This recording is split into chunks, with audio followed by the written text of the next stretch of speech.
Alright, we're continuing with chapter XVI, that's 16, of The Ultimate Evil by Maury Terry. The most unlikely ally. The public and almost all the media were unaware of the backstage story that was developing. The New York City Police Department was ignorant of it, while the Queens District Attorney, who did not know what was going on, was forced to view the events from the sidelines.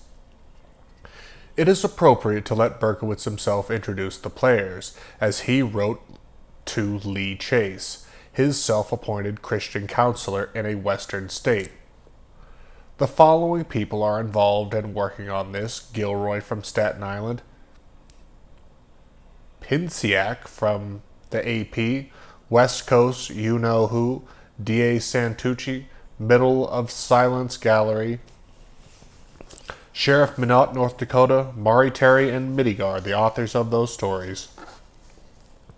I'm just warning you to be careful here, Berkowitz continued. As I say, all of these above mentioned are somehow related, if you know what I mean. Let's use tact and caution, and let us remember how fragile the situation of someone like my father. Or remember how fragile the situation is for someone like my father. Oh yes, something else. The DA obtained a copy of my mailing list here. So this is how they will contact you. Lee Chase, you moved to another state before Santucci could reach her. No, Lee Chase would move to another state before Santucci could reach her, but others, including myself, knew where she was. Felix Gilroy, of course, was Midigar's attorney and my companion at Marcy. Berkowitz didn't know he no longer represented Midigar. Gilroy's participation would be pivotal but brief. Rick Pinciak was the Associated Press's Son of Sam reporter. He covered the original case, later interviewed Midigar after his arrest, and spoke with me several times by phone. He knew the angle we were pursuing before it was made public. Pinciak, a brown-haired man of 29, attended a January 1979 press conference at which Berkowitz termed his 1977 demon story a hoax. Pinciak then managed to get onto Berkowitz's mailing list, an important consideration since only correspondence from approved parties got through. Lee Chase, an intelligent dark-haired woman of 41, was an expert in the study of demonology who began writing Berkowitz shortly after his arrest. When his mail wasn't screened at Kings County Hospital, her goal was to convert him to Christianity. She and Berkowitz exchanged letters frequently, sometimes more than once a day. Berkowitz trusted Chase and regarded her as a close confidant. The sheriff in Minot was Lieutenant Terry Gardner, and the Middle of Silence Gallery was a commune or association of artists and poets who literally believed in demonic possession. Before Berkowitz's arrest, MOS sent out press releases saying that Son of Sam was controlled by his demon familiar, Sam the Terrible, which they picked up from the Breslin letter. The gallery also offered mundane theories about the killer, a number of which were very reasonable. After Midigar was arrested, a group of MOS people who were gentle, sensitive throwbacks of the late 60s rode a bus to Jim's Staten Island home to ask him if any of the letters Berkowitz wrote them from Kings County Hospital were snatched by guard Herb Clark. The answer was no. Berkowitz wanted to see the Son of Sam case solved, to have arrests made, the truth brought out. But he didn't want to make formal statements in a courtroom. He was pledged to secrecy and feared for his life. He was pledged to secrecy and feared for the life of his adoptive father, Nat, and other relatives in the New York area. So Berkowitz came up with a plan. Using Lee Chase as an assistant, he would send clues and leads to different people mentioned above. With luck and some guidance from him, he thought the case could be broken wide open without his having to turn state's evidence into a courtroom. In a courtroom. Even operating in the shadows, Berkowitz was taking a risk. He had only to touch his throat to know what already happened to him. But he was angry that he had taken a fall for the others, angry that they were still on the loose. He was also stricken by guilt. He wanted to pay them back something for the havoc he helped create. Since the Marcy meeting a year before, Berkowitz had pondered the case. Until that day, he didn't know that anyone was looking into the conspiracy. He had believed the case was shut down. After Marcy, he waited and watched.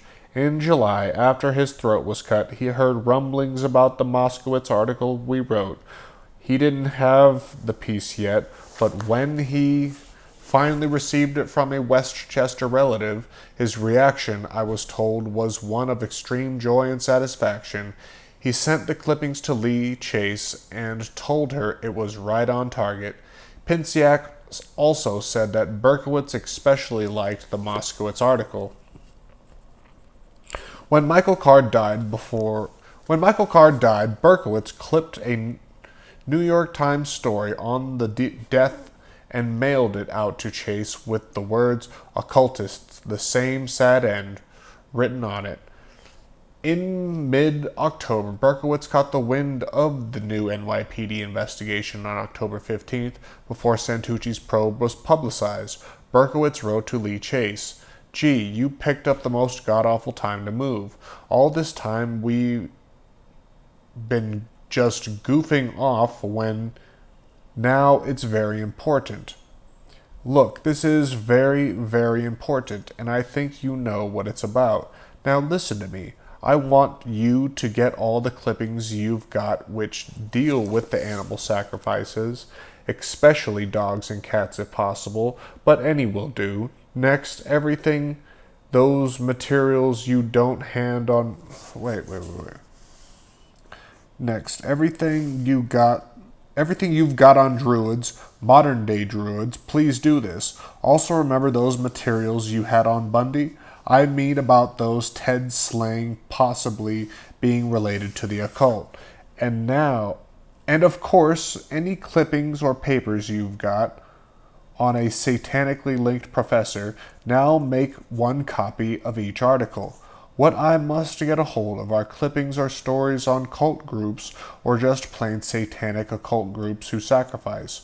Berkowitz was writing this letter 9 days before we broke the story about the cult, the dead dogs, and Untermeyer Park. Look, remember what you said about Ted Bundy being with the occult sacrificing? I know you do. Okay, it's a long story. Damn, Lee, this is what my phone call was going to be about. We've got to do work now, kid. Berkowitz went on to say that he'd soon have Felix Gilroy's address and that he wanted material sent there. He asked Lee to find out the address of the Ward County Sheriff's Department in Minot. Will you help me now, or what? He asked. If you don't take action now, then it may as well be never. Just prepare the materials and I'll be in touch. Lee Chase was surprised, but not only mildly. Berkowitz had been hinting about his cult involvement for more than a year, but would back away from confirming it. Now the die was finally cast. No sooner was the Chase letter in an envelope than Berkowitz wrote on another. No sooner was the Chase letter in an envelope than Berkowitz wrote another one. This note, sent to a California preacher, was a flat-out confession. I really don't know how to begin this letter, but at one time I was a member of an occult group. Being sworn to secrecy or face death, I cannot reveal the name of the group, nor do I wish to. This group contained a mixture of satanic practices, which included the teachings of Aleister Crowley Eliphas Levi. It was still, still is today, blood-oriented, and I am certain you know just what I mean. The Coven's doctrines are a blend of ancient Druidism, the teachings of the Secret Order of the Golden Dawn, black magic, and a host of other unlawful and obnoxious practices. As I said, I have no interest in revealing the Coven, especially because I have almost met sudden death on several occasions, once by half an inch. On several others have they and several others have already perished under mysterious circumstances. These people will stop at nothing, including murder. They have no fear of man-made laws or the Ten Commandments. Berkowitz, whose Golden Dawn reference linked his cult to the OTO, and then asked the preacher to send him booklets or articles on satanic killer cults. I think it's imperative that I educate certain people, the authorities.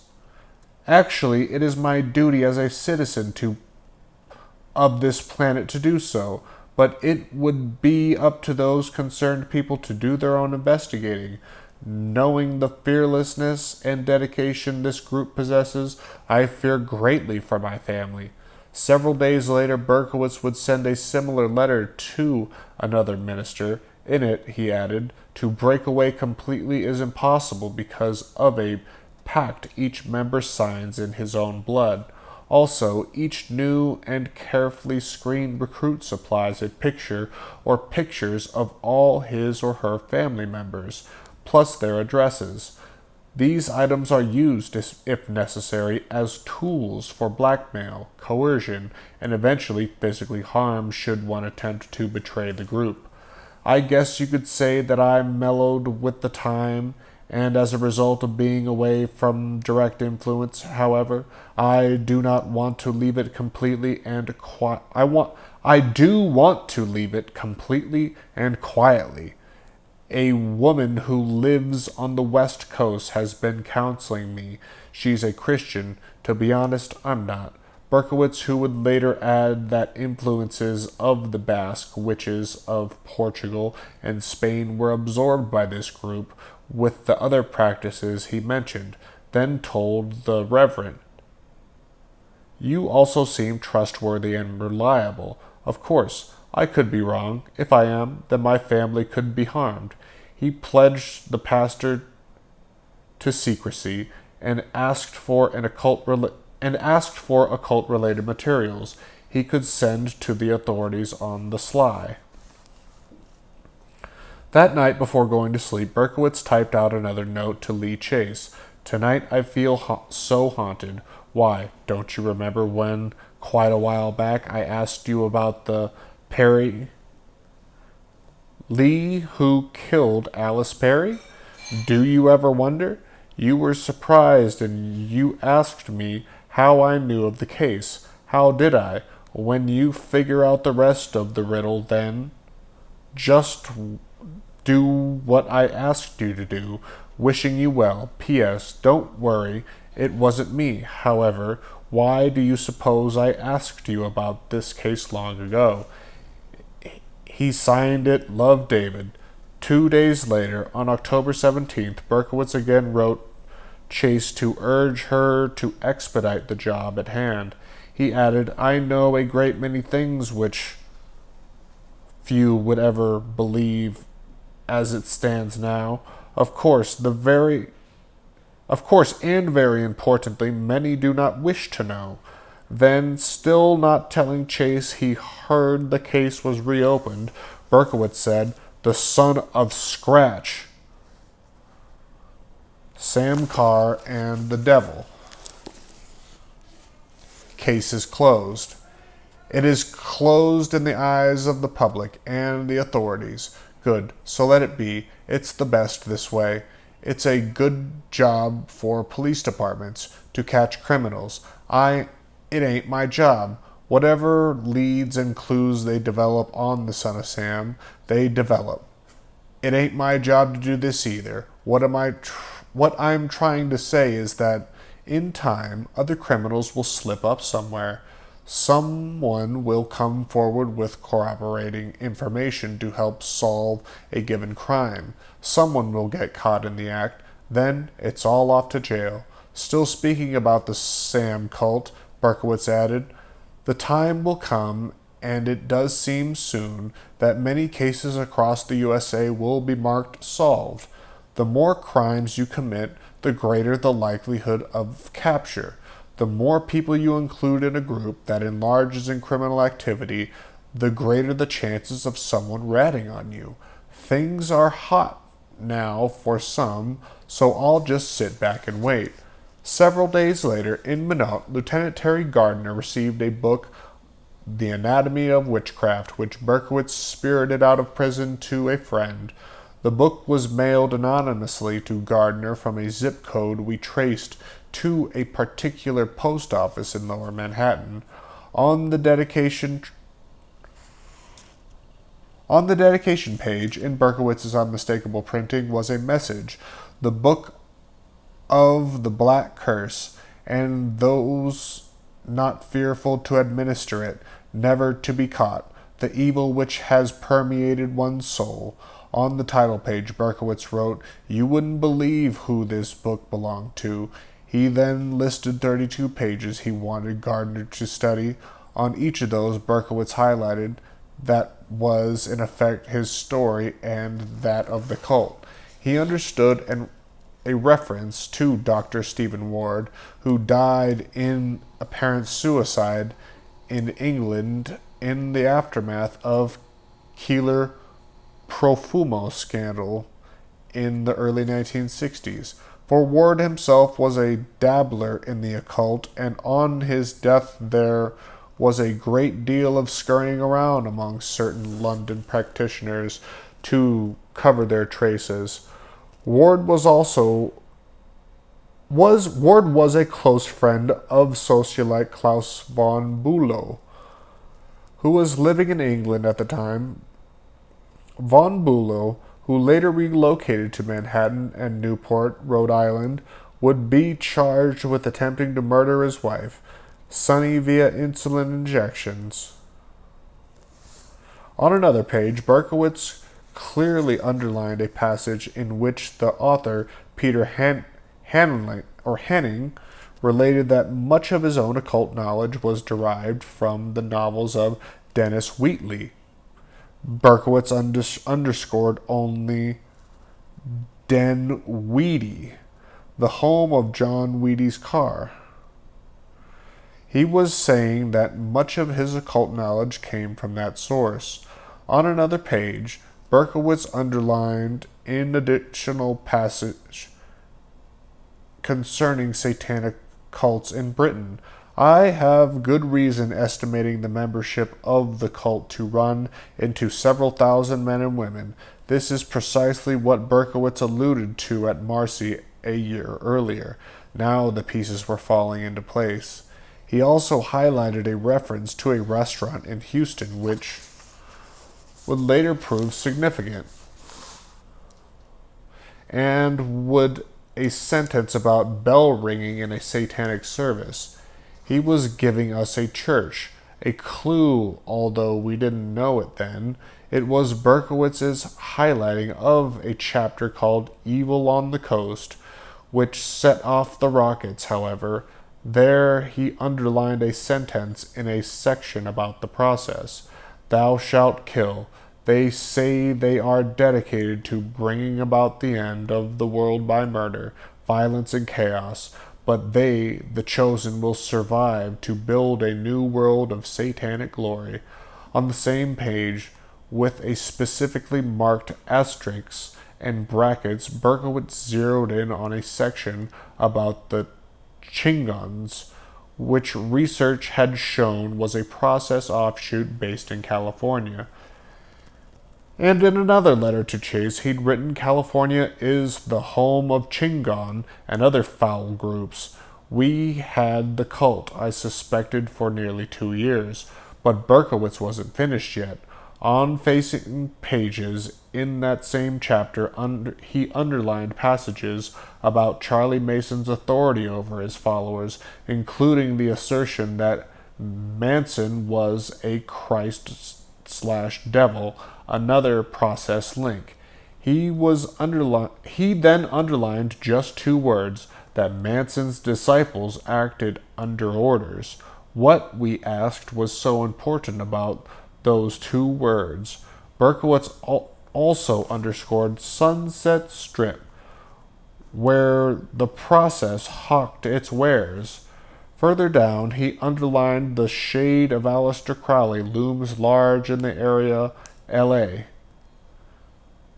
Is it Los Angeles or Louisiana? Well, we're talking about California, so I assume Los Angeles. But his excess pale, the shade of Aleister Crowley from the large area LA, but his excesses pale into significance compared to today's devil worshippers. At the bottom of the page, Berkowitz had written a note, but then erased it. We were certain it concerned Manson and the cult, however, considering the context of the pages. But in the margin, there was another note he didn't erase. In his own hand, he wrote one of the most chilling messages I have ever read. Arliss Perry, hunted, stalked, and slain, followed to California's Stanford University. The book was in Terry Gardner's hands less than an hour when he called me. Who the fuck is Arliss Perry? He demanded. Goddamn, I don't know. I never heard of her. And what's with this stuff linking her, Manson and all? We've got the group, Terry. It's the Chingons, son of Process, and with the OTOs sprinkled in with Aleister Crowley comment. He's tying Manson into it and connecting it all to this Arliss Perry. You mean he's saying that his group was the Chingons, that it was tied to the Process and the OTO, and Manson was in it too? Gardner was awed, as I was. It seems like that's just what he's saying, as unreal as it sounds. It fits with what we've been looking for. He led us to believe a long time ago that the group in Yonkers was part of a bigger picture, and we already had the Process in one of its children. And we already had the Process or one of its children under suspicion. Now, one of the blue, he gives it to us, I said. I repeated the Process's history to Gardner, emphasizing that the group sets up cells in a number of U.S. cities in the late 60s and early 70s. I told him how the California group went underground and how the Chingons and 4P movements came to be, and how the OTO links evolved. Bugliosi, who prosecuted Manson, believed Manson was in the Process, I said. So did Ed Sanders, who wrote The Family rather than being that far out. What Berkowitz is saying makes sense. I'll be goddamned if you don't need some time to absorb this. Hey, this is the Ward County, North Dakota Sheriff's Department, not the FBI. How the hell can we do anything about this? I think we first better find out who this Arliss Perry person is. I suggested. From what he's saying, she's dead. You're a cop. Why don't you call around out there and see what's what? With a resounding click, Gardner was gone. In 2 hours, he was back on the line. Hey boy, you better lie down, not sit down. What do you have? Arliss Perry was 19 years old around midnight on October 12th through 13th, 1974. John Carr's birthday and Aleister Crowley's birthday, too. That fits with what he underlined on that page, I said. Okay, but wait a minute. She was murdered, butchered in the church at Stanford University. In a church? More than that. Gardner said she'd only been out there for a few weeks. Terry, you're busting my horns. What do you mean? Only out there for a few weeks? She'd just been married. Her husband was a student at Stanford. She just got there from right down the road here, Bismarck, North Dakota. Holy shit, I must have repeated that explicative a dozen times. There's more, Gardner said. The Santa Clara cops just got some newspaper clips in the mail, anonymous, sent from New Orleans. One of your articles about Carr and Berkowitz was in there, along with a tiny clip from the Time about Arliss. They didn't know what the hell it meant. We all do now, I whispered. He said she was hunted, stalked, and slain and followed to the West Coast. She couldn't... He's saying the killer or killers were from North Dakota. No wonder they couldn't solve any case out there. They were probably looking for some local wacko. That's right, Gardner said. They thought it was some local nut job. Now it's all turned right back east to North Dakota Carr's group here and Son of Sam in New York. They can't figure out how Berkowitz ever heard of this case, Gardner said, but it seems pretty obvious what with John and the boys here in Minot. If they followed a Bismarck girl to Stanford and iced her, you'd bet your ass David would know. I don't think there's any question about it. Now we've got to go like hell to develop more and try to firm this up. On October 25th, 2 days after Gardner received the book, Berkowitz sat in his cell and typed another letter. He didn't know that Lee Chase had sent the clips to a relative in New Orleans, who then mailed them to the Santa Clara Sheriff's Department. He didn't want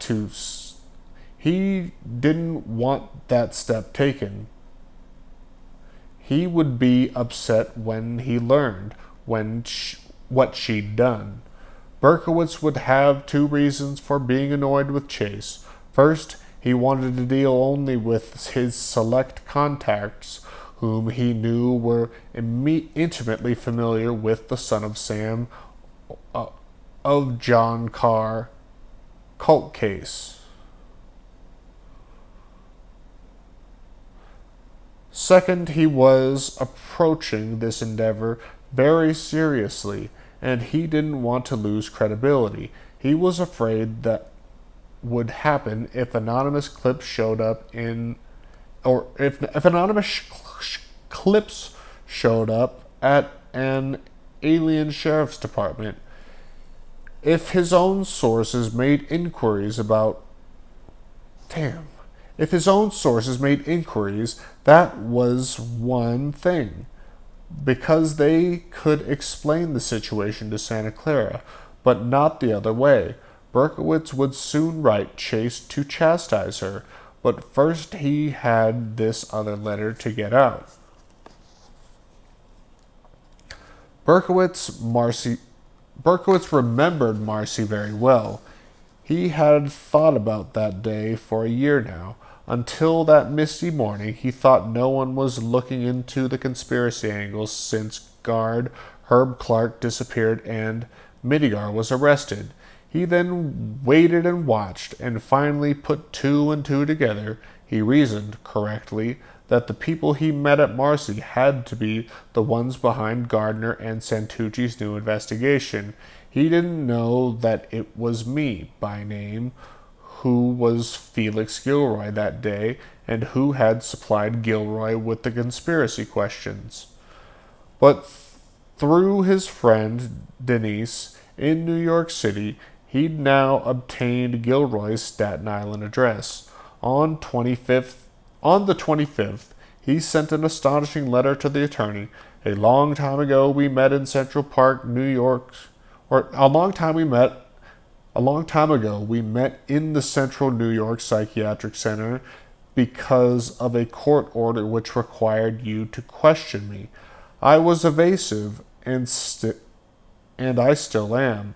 I always will be. To be honest, you did shock me with how much information you had. You didn't do too bad of a job. However, you still have a long way to go. Another thing which you said to me continues to haunt me until this day. I don't remember it word for word, but it was in reference to helping society, protecting others who might be harmed. I could tell you honestly that a great many people are suffering because of their evil indulgences.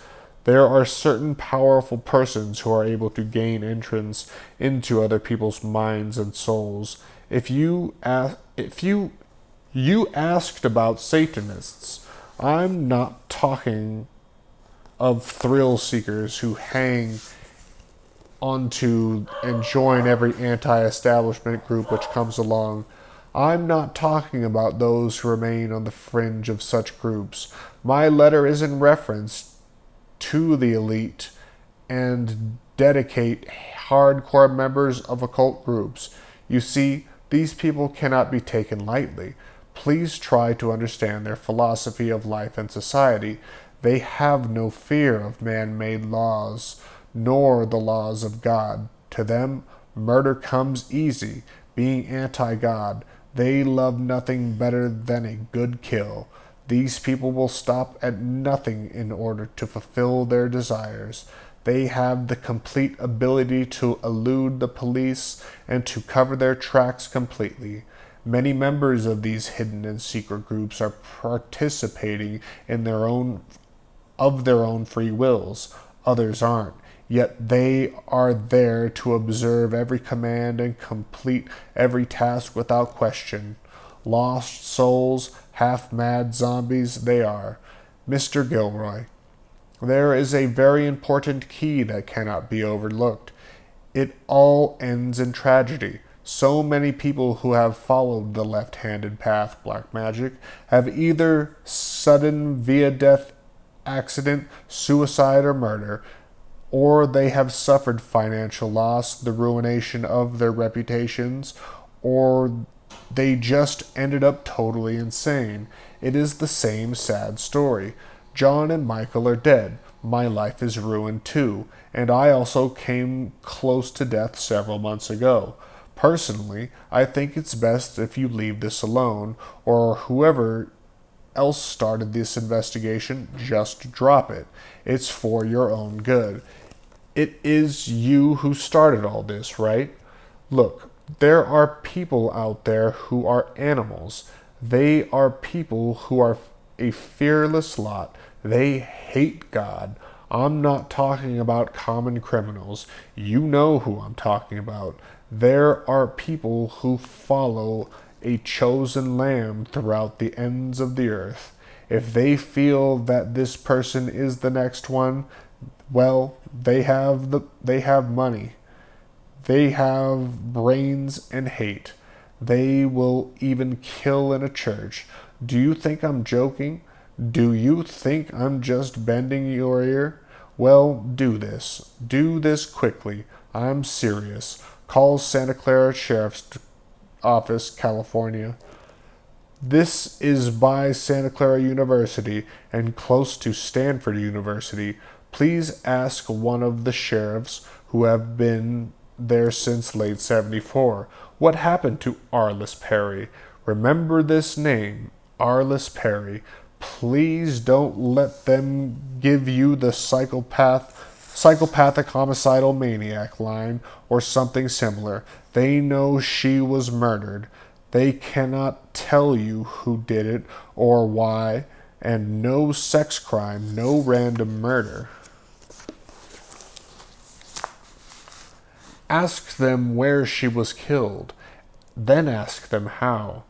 Ask them how often she wandered into that building of gold, purple, and scarlet. Please tell them for the autopsy report.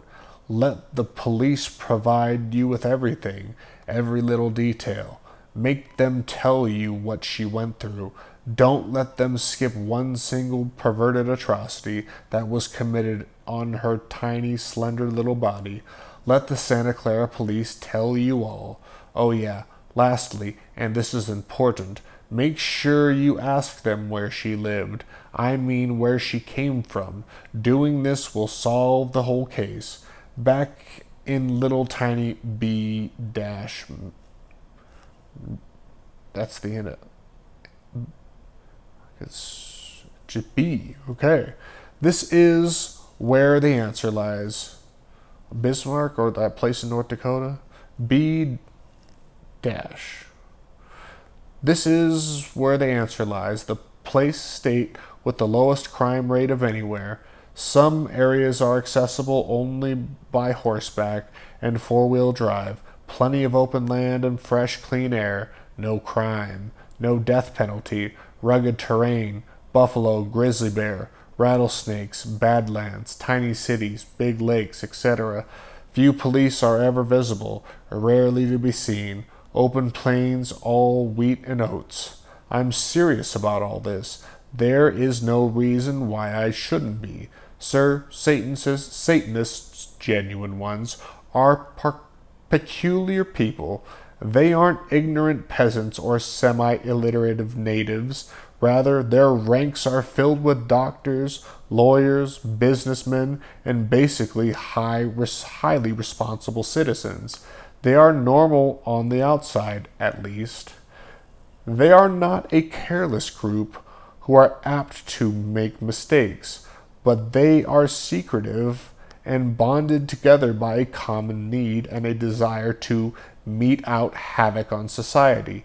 It was Aleister Crowley who said, I want blasphemy, murder, rape, revolution, anything bad. Surely you will agree that death literally followed Aleister Crowley's footsteps. Do you still doubt me? Well, listen to this, because I'm not through yet. Someone said that I and another individual went to a dog pound shortly before my arrest. Well, to be honest, I didn't go there. Obviously, someone used my name. Yes, I will agree with this. At one time, I think around late 1976 or early 77, I was supposed to get a job at a Yonkers animal shelter. With regards to this alleged visit by me with someone else, I don't know which dog pound or shelter this was. There is a place on Sawmill River Road that sells guard dogs. Was this the one? Anyway, the shelter I was at was the one near the Motor Vehicles Bureau in Yonkers. To show you how much I know, this place is a small one-story building. There is a yard attached and north of the main building in which the dogs are exercised in. Some dogs are left out there all day long, but they're sick, or means removed or whatever, but they're few in number. There are a few parking spaces in front of the building. Most of the people who drive to the shelter have to park their cars haphazardly along the front of the building because of only a few spaces. Usually the dogs are let out in the morning for exercise across the street, and this spoiled everything. There is a truck yard. Well, it was some type of yard with vehicles in it. The problem was the guard who was there. A guard was present every 24 hours around the clock. Often he sat in a chair right by the fence. When I went to the shelter, the guard who was there was an older man, probably retired from other work, who wore glasses. I believe they were dark black-rimmed glasses. Let me make it clear. This guard didn't work for the animal shelter, but across the street. The street on which the pound is located is a dead-end street. I can't remember the name of it or anything. I can't remember the name of it for anything. Am I correct in saying that it begins with an F? Yes, it was Fullerton Avenue. I can't be certain. Facing north, It is on the right-hand side of the street and the last building on the block, right at the end. Inside the building, as soon as you walk in, you can see the individual cages. They are housed one on top of the other like an apartment building. Make it more like a prison. Several dogs have been taken on as pets by the staff. These dogs roamed free on the inside of the place. There were two dogs which I became friendly with when I first came there. One was a small shaggy dog, sort of a terrier. He was gray in color. He sat on the boss's desk. This is the main desk where all the newspaper work is done. The other dog, a fat German shepherd, was sleeping in the corner of the main office. It was a she, but the keepers wouldn't let me pet her because they said she is very temperamental. The staff of the shelter was mainly made up of young people, men. One of the guys gave me a tour. He showed me the machine in which they put dogs to sleep. It almost looks like a washing machine. I believe he told me that they use it every day. Surprisingly, the machine wasn't too far from the main entrance, but it was in sort of a cubicle. Just about as soon as you enter the building, you turn right to get to the main office. The main office was almost barren. The desk was by the window. There were some file cabinets. The female German shepherd slept in the corner, but the boss was out on a call when I got there. He had a truck, and with him went a young helper. They go out on calls, it seemed. His helper was young. He had black hair and was thin. If I'm not mistaken, he wore glasses, both of them. The boss and the helper, I might be wrong. Inside was ugly and dirty. It stank and it was noisy. To explain all this, my job was going to be cleaning out the cages in the morning and letting the dogs out, feeding them, etc. It wasn't going to pay well, no more than any amount slightly more than minimum wage, but I believed that every 6 months or a year you earn a raise. Certainly, I wasn't going to be able to pay my rent and bills with it, but there was another way in which I was going to get paid. Somebody needed dogs. I guess you understand what I'm trying to say. This whole letter isn't to bend your ear or waste time. I'm only trying to show you how much of certain facts I know. To prove authenticity, I must show you that I possess some knowledge of certain things.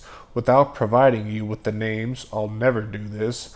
I can safely tell you that I was going to provide the dogs for obnoxious religious purposes. But you were going in that direction beforehand, weren't you?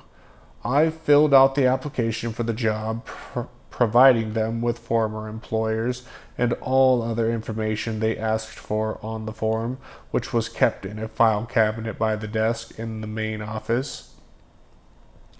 This is where the blank forms were kept. However, despite the application, someone from the inside was supposed to vouch for me.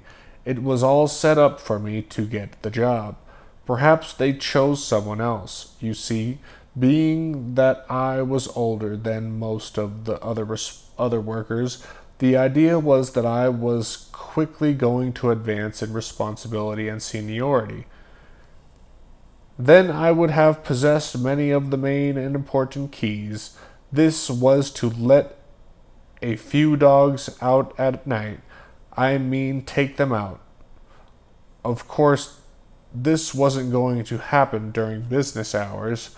This is where the problem was. That guard across the street sitting on his silly wooden black chair, the area, consisting of factories and warehouses, was too desolate and remote for this operation. The guard would have busted us easy, In fact, the possibility of abducting the guard was also considered, but at night the fence was closed. The guard was on the other side of the fence. A telephone must have been close by for him, and perhaps he was armed. Anyway, it never went through. Plans were changed. Since this was about 3 years ago, obviously things have changed. Perhaps there is now a new guard for one or all their shifts. All the shifts. These were uniformed guards. I believe their uniforms were blue, but I can't claim 100% accuracy on any of this. The passing of time has blurred my memory, but you'll find all this extremely close. I can't guarantee this at least. There is a slight chance that my application form is lying around somewhere, and I don't know how long the shelter keeps this stuff. But getting back to this report that I was seen at a dog pound shortly before my capture, well, it isn't quite true, but you figure out the rest. This letter is coming via certified mail. However, let me make it clear that this communicating will not become a habit. You're on your own.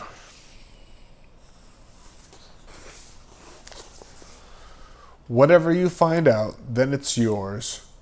But truthfully, I wouldn't recommend probing. Don't forget what I told you either in this letter. Yours truly, David Berkowitz. 6 months before Berkowitz wrote this letter, Tony Catalano, manager of the Yonkers Animal Shelter, told me that at the time of Berkowitz's arrest, he and 2 co-workers believed they had seen him at a shelter. They indeed had, said Catalano. Everything he talks about is true, from the guard to the layout of the pay scale to me. I was the assistant then, and one of those pets he talks about was mine. The other was the boss's. He knows this place better than I do, and I'm in charge of it. He was here day and night, Catalano said. Berkowitz, by this admission, tied himself and the Sam cult to the dead German shepherds. It blended with the neighbor's report of him walking a dog on Pine Street and the other information we'd accumulated. It also cast new light on the call to Florence Larson from the Berkowitz imposters seeking a German shepherd. That is, Berkowitz, who was to confess to sole responsibility for the 44 shootings, could also be blamed for the dog killings in the area, as originally did happen. The police routinely placed those incidents at his doorstep. Months later, when more dogs were found, no one paid attention except us. A later check with other animal shelters in Lower Westchester revealed that 3 German shepherds were stolen at night from the Mount Vernon Animal Shelter on different occasions between October and December 1980. A year after this unpublished letter was written, there were no signs of forced entry, and officials labeled the incidents and the labels... Oh, damn. There was no sign of forced entry, and officials labeled the incidents an inside job. The plan was identical to that Berkowitz described as having been formulated nearly 4 years earlier by the SAM Group. With regard to the rest of the letter, Berkowitz's words were self-explanatory. We took his warning seriously and became more cautious than we already were. In addition to the Arliss Perry specifics, which weren't included in the book sent to Gardner, several items particularly stood out. First, the cult's membership, according to the letter, included successful, prominent citizens. Second, Berkowitz's pointed reference to a chosen lamb was a clear-cut reference to the process. The process, as noted earlier, preached the alliance of the lamb of Christ and the goat of Satan. Illustrations of the lamb and goat joined together appeared in their magazines. Finally, the dog shelter plan graphically demonstrated Berkowitz's ranking in the cult.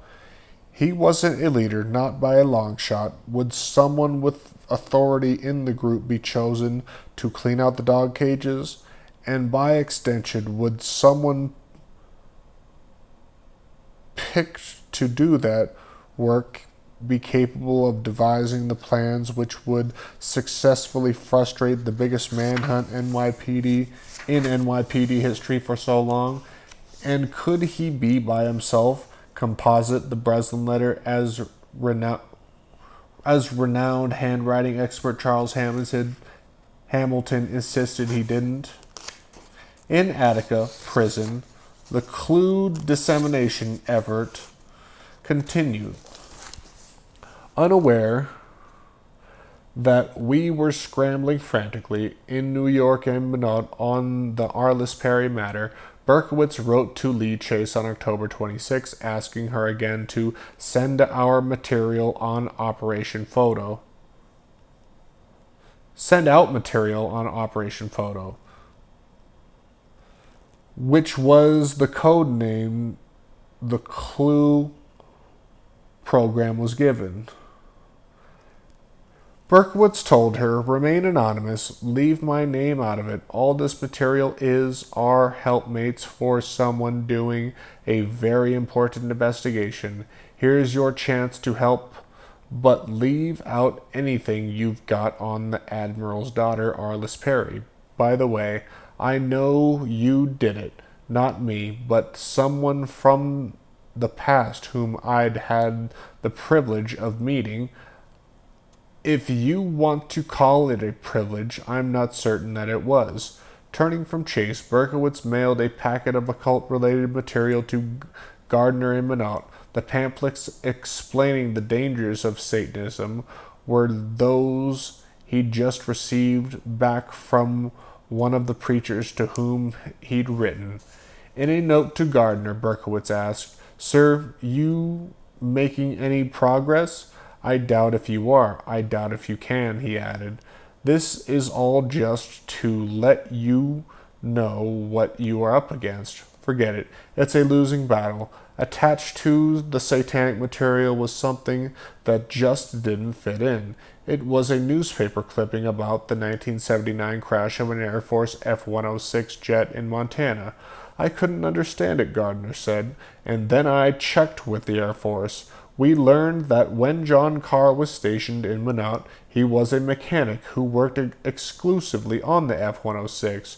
Gardner and I were convinced Berkowitz providing more proof of his association with John Carr." Gardner sent the confessed Son of Sam a note asking if the F-106 analysis was correct. Berkowitz didn't respond, but he wrote Lee Chase, "I gave him the best of clues, and I did it in my own roundabout way. I feel like I've accomplished something. By the few clippings I sent him, I feel that I helped humanity." The news clippings on the air crash in Montana said it all. He's very clever. On October 27th, Berkowitz sent Chase a clipping from the Post which reported the Queen's investigation was branching out several states across the country. Obviously, this investigation is serious. The article is pretty clear. You know damn well these Satanists cover their tracks pretty good. You are aware of their intelligence, businessmen, doctor, military personnel, professors, etc.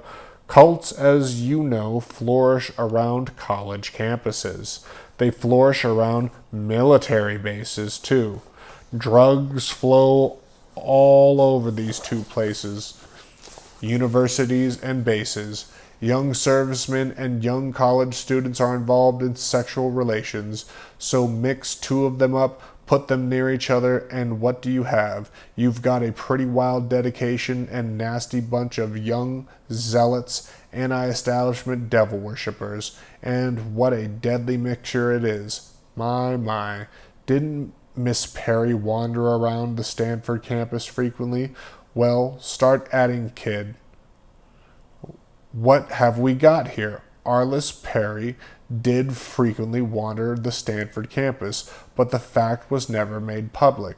There is an attorney in Staten Island, New York, who was ordered by the court to interview me when I was in Marcy. Of course, I could have refused to talk, but something inside me was beckoning me to talk. I beat around the bush and dropped little hints here and there, but he knew too much. It is in the court record that I was in a Holiday Inn. I was staying there when I was in Houston. Houston is a huge, spread-out city. There must be 1,000 some odd motels in this city. Guess what he found out? Guess who was registered in another room at the same Holiday Inn? Here he named a woman linked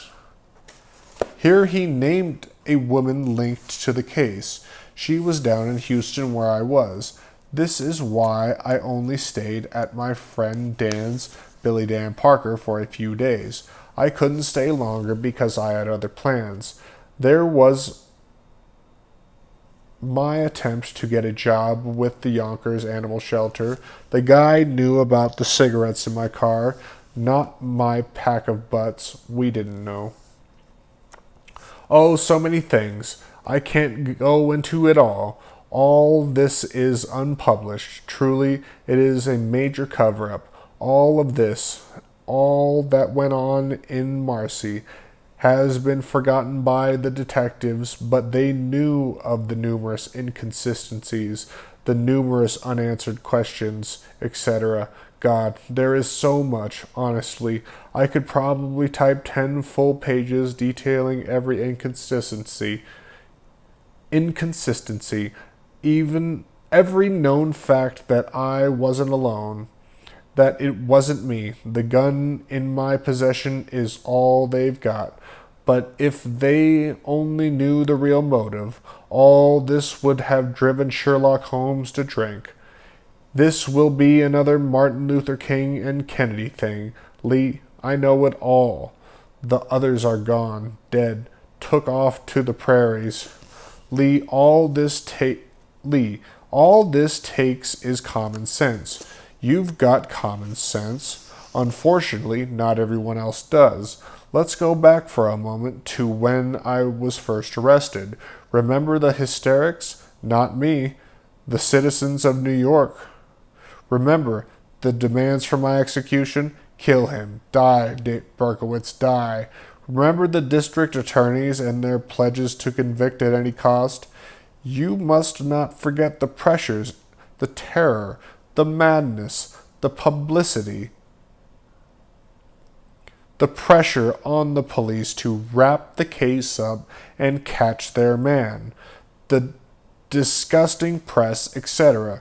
Keeping all this in mind is easy for me to see how they've missed so much. Small questions that would gnaw away at an investigator's mind, these little but peculiar stories that began to filter in, those strange occurrences, etc. All of it was covered up and dumped. It couldn't be explained. There weren't any answers. So they ignored it. But time is passing, the pressure is off, the wounds are beginning to heal, and the hysterical terror is gone. People are normal again. So now it is time to recheck everything. It is now time to reorganize and review all the information and review all the information and evidence that has come in. And now the discrepancies can no longer be ignored. Thus, they've discovered that they lacked so very, very, very much. I'm in prison, yet the cops in New York are back where they started from. It's not my fault. Actually, it isn't theirs either. Nobody was level-headed enough back then to grasp all the evidence. Well, here we go. Let's see what happens. Guess what? I've just heard over the radio that the detectives who's been investigating the case has been placed under psychiatric care.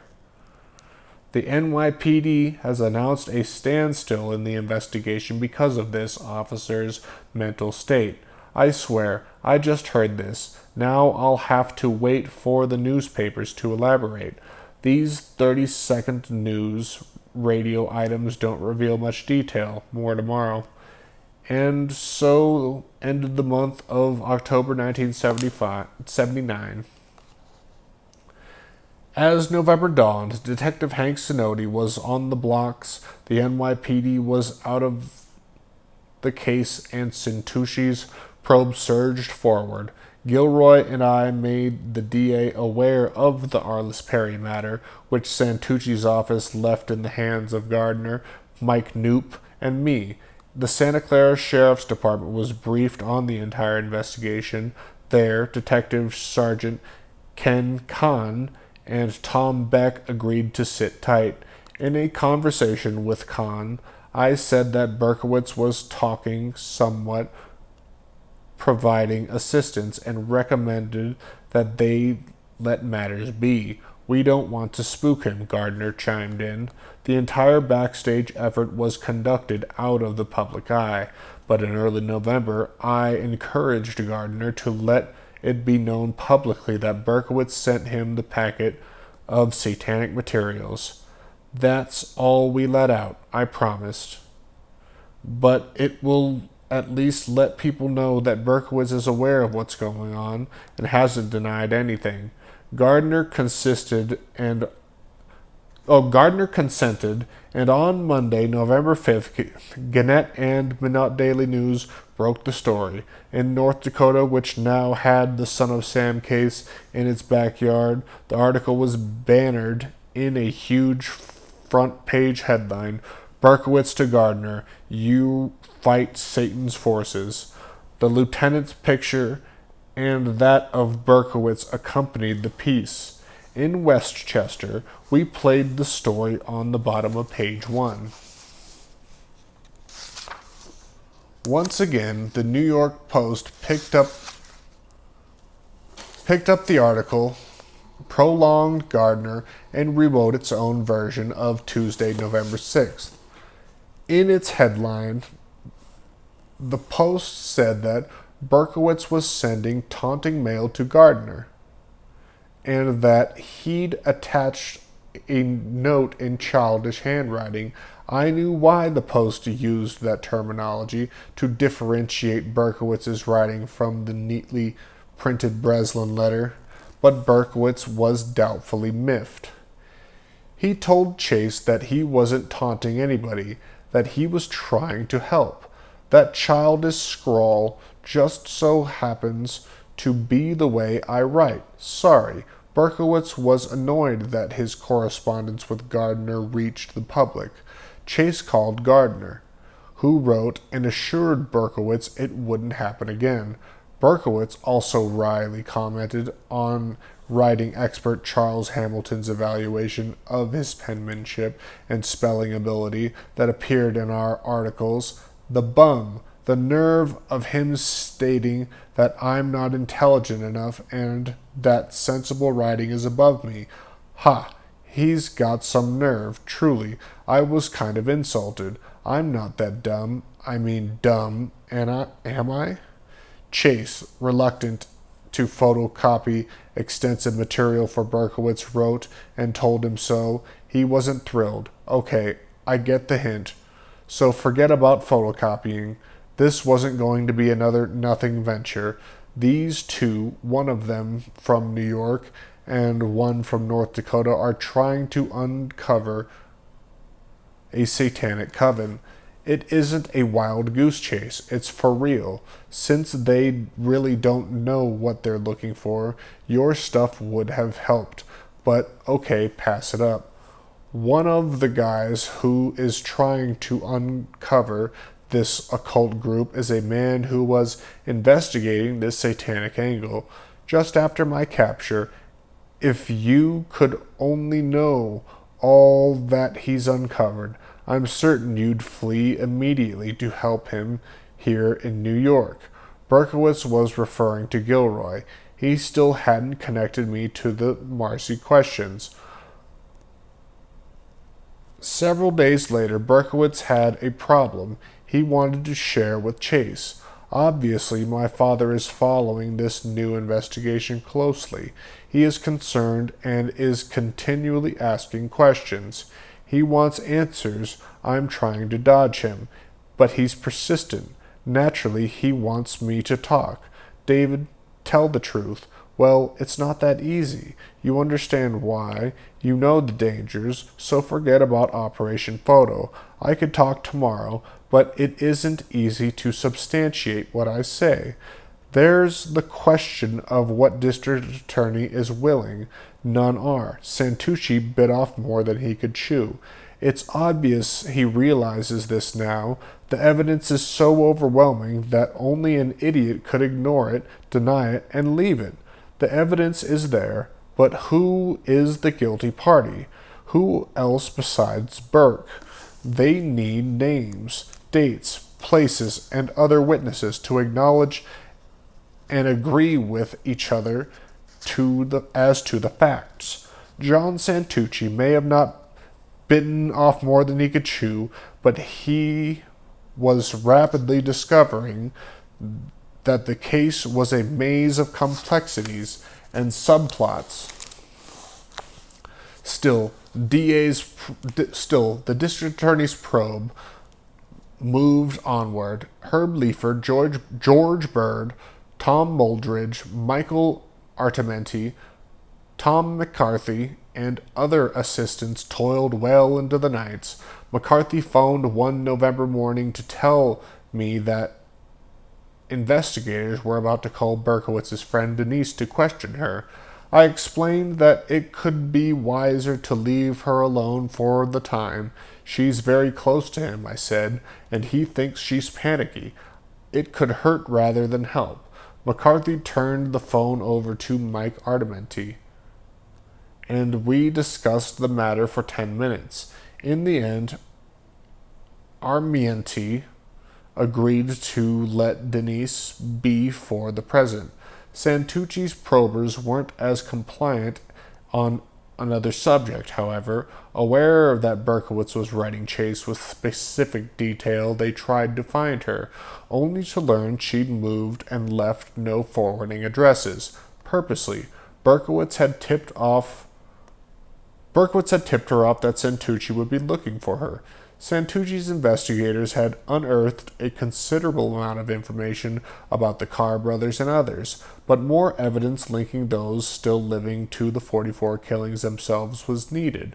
Accordingly, they wanted to get their hands on copies of Chase's correspondence with Berkowitz. As a reporter, I was in a minor bind. I knew where Chase was, but couldn't reveal her location. However, I knew there was evidence in the Berkowitz letters that wanted to make them available to Queens if I could. A solution presented itself in North Dakota. In November, Chase phoned Gardner several times. The North Dakota lieutenant persuaded her to mail him some of Berkowitz's letters. He also encouraged her to get in touch with me, saying that it was I who'd broken the case open in the first place. Chase called me, and we spoke for more than an hour. David wants the case solved, she said. He's tired of being known as the son of Sam, because he's not.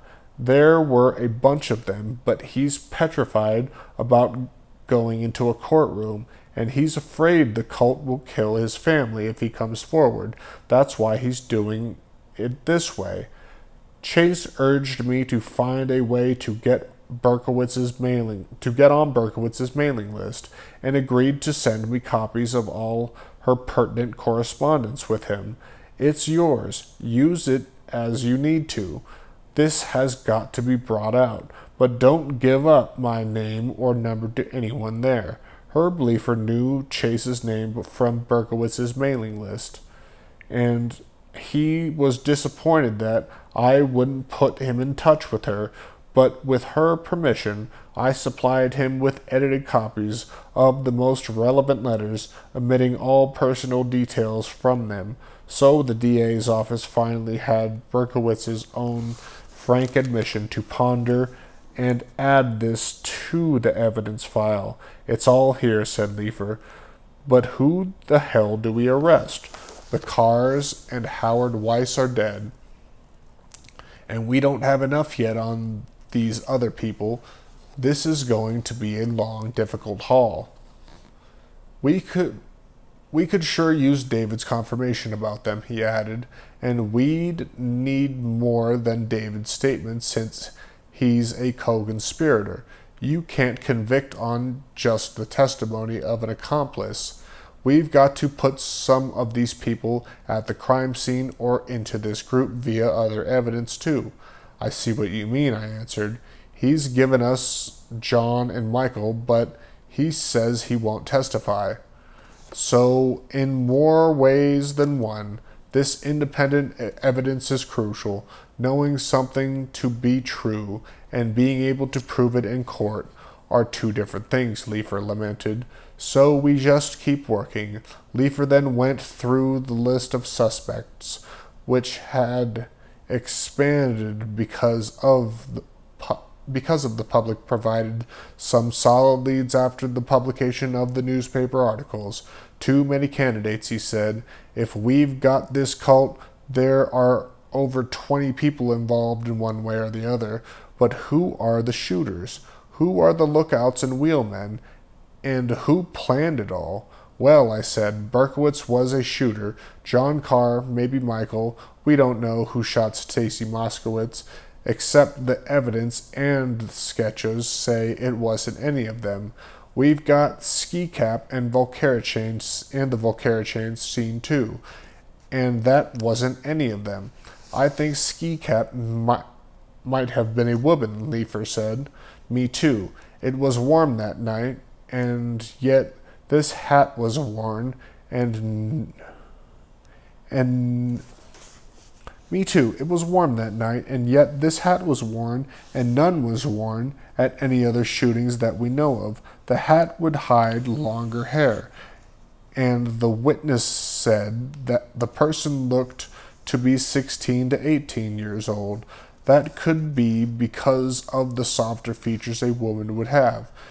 Berkowitz was there. The other sketch clearly shows that, and yet he confessed to being Ski Cap impossible. Yes, it is, Leifer agreed. He was protecting Ski Cap. If only David would come forward. Herb, you're starting to call him David, I teased. With all the people I've talked to, I feel like I know his life almost as well as my own. How he's got away with the demon dog nonsense is beyond me. They just wanted it to be over, to drink their champagne, take their bows, and go home as heroes. In Attica prison, Berkowitz wasn't concerned about Leifer. He was still immersed in his clue campaign. He then received a letter from his friend Denise in New York City. On the news, they say that D.A. Gold knew all about the idea of an occult group in the beginning when you were first arrested, but didn't use any of this stuff in court, Denise wrote. And imagine Carr, his daughter Cassara, and that woman in Brooklyn who saw you got a reward. It's very funny, don't you think? Berkowitz immediately wrote Chase telling her Lee Gold knew all along. Berkowitz went on to say that he'd written to the preachers requesting occult material. I had quite a bit to say, and I do not want to be cautious because I had quite a bit to say, and I do want to be cautious because I never told anyone, even you, the things I told them. Hopefully they can remain trustworthy and concerned. One day you will know the truth. It's difficult to say, not that I can't find the words. It's my father I'm concerned about, his safety. Regardless, things are moving quickly, yet I've had nothing to do with it. I'm not talking. but the wrong people could possibly think that I am. Either the authorities or someone will learn the truth. If they can't develop anything, then tough turds. I'm staying buried right here. Berkowitz also said, immediately after I was arrested, Mr. Borelli, the homicide chief captain, second to Dowd, personally asked me who else was involved. This is true. He asked me about a certain person because this person called up the police headquarters after I was caught. The telephone conversation bothered Borelli. This was obvious. He sensed something but was unable to put his finger on it. If you doubted me, then call him. I'm sure the police headquarters and Rockefeller Plaza Associated Press would have his new assignment and precinct he works out of. On November 8th, Berkowitz received our October 24th article on the cult in Untermeyer Park and its links to the Son of Sam letters. He quickly sent it to Chase. I enclosed a very important piece of newsprint. I want this back without delay, he wrote. On the 12th, the first sign of trouble appeared on the horizon. Berkowitz had rethought his feelings about his clues to Gardner ending up in print. He castigated the Post for distorting his intent and then told Chase, I'm quite upset with this stuff turning up in the papers. I thought the sheriff would keep silent. Apparently, he got so excited when he discovered the major clue about John Carr in the F-106 in the seemingly insignificant article that he just had to tell somebody about it. No doubt the Minot Daily News is bucking for a Pulitzer Prize journalism award. Well, it would be the first one in newspapers' history, and certainly the last. Nothing ever happens in Minot. But he added, fine, work was done by the sheriff because he finally figured it all out. But I left him thinking for a while before he solved the riddle. Berkowitz then talked about the puzzle in the first sentence of the Breslin letter and its hidden clues, the black mass element and link to Untermeyer Park. A few days later, Berkowitz opened a note from Denise Santucci's office, reversed its agreement with me, and phoned her, and Gardner did earlier when he thought an anonymous call from Chase had been made by Denise. Denise, as I knew well, was reacting nervously. Dave, I'm getting frightened. Everybody knows my name and number. Please, don't write to anyone about the case. The Queen's DA called the gallery, MOS, and asked to see the letters. You write them. They don't know what to do, and I said not to show them anything. Berkowitz then told Chase, why must she always panic? The district attorney from Queens tried to contact her. So what did she do? She got hysterical and called the Middle of Silence Gallery and told them not to give the DA any of my letters. Too bad, because in it I explained the meaning of the symbol. You know what I mean, the Son of Sam symbol. I mean, too, that I have been writing the gallery from time to time, and I really wouldn't mind if the DA peeked at some of them, the letters. Of course, Denise told them to hide the letters and not to cooperate. Berkowitz's mild disappointment with Gardner and his realization that Denise was upset, minute considerations compared with what would happen next.